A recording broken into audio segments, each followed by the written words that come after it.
Malandi ka!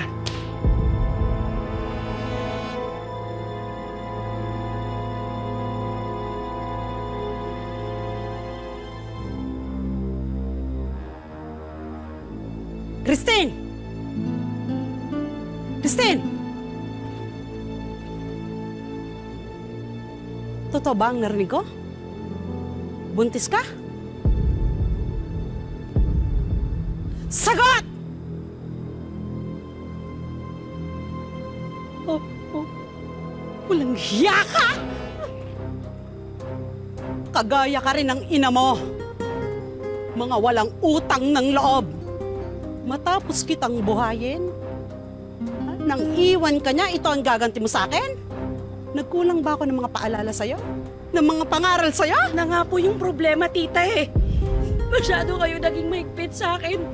Bawal yan, bawal to. Lagi na lang akong may kasalanan, lagi na lang akong mali. Di paghinga ko, halos idiktan nyo na. Binuhay nyo nga ako, pero ni minsan hindi mo naman ako tinuring na parang isang anak. Hindi nga parang isang kamag-anak eh. Oo, anak ako ng isang kasambahay. Pero ganun din ang tinurong mo sa akin. Kailangan lahat ng bawat kilos mo. Para kung isang alipin, kailangan sundin ko lahat yun.